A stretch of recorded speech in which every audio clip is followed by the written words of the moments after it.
Hello అండి, అందరికీ నమస్కారం. అందరికీ ముందుగా విజయదశమి శుభాకాంక్షలు అండి. ఆ దుర్గామాత ఆశీస్సులు ఎల్లప్పుడూ మీకు, మీ కుటుంబాలకి, అలాగే మాకు, మా కుటుంబానికి, అంటే మన ఆశ్రమవాసులకి, మన అవ్వాతాతలకి ఎల్లప్పుడూ ఉండాలని ఆ దుర్గామాతని మనస్ఫూర్తిగా ప్రార్థిస్తున్నామండి.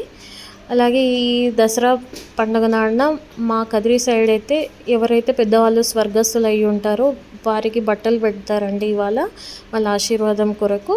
అందుకే మేము మా హస్బెండ్ వాళ్ళ నాయనమ్మకి, వాళ్ళ తాతయ్యకి అయితే బట్టలు పెట్టాం. బట్ మీరు వీడియో క్లిప్ అయితే చూసుంటారు కదా, అందులో ఉదయ్ వాళ్ళ నాయనమ్మ ఒక్కటే ఉన్నారు. ఎందుకంటే ఫోటో వాళ్ళ తాతయ్యది లేదన్నమాట, అప్పటికి ఫోటోలు తీయించుకోలేం లేదు మరి మా తాతయ్య.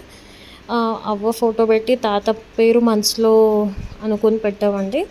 అలాగే ఇవాళ ఉదయాన్నే బ్రేక్ఫాస్ట్ వచ్చేసి పులిహోర చేసామండి. పూజ ఆలస్యం అయ్యేటట్టుంది, ఇంకా అవతలకి ఇబ్బంది అవుద్ది కదా అన్నట్టు. అలాగే ఆఫ్టర్నూన్ భోజనాలకు వచ్చేసి సేమియా సగ్గు బియ్యం పాయసం, చిత్రాన్నం, వైట్ రైస్, పప్పు అండి. ఇవి ఈ దసరా పండుగ నాడున మేమైతే వండినవి. ఇవే అమ్మవారికి నైవేద్యంగా సమర్పించాము. మరి మీరు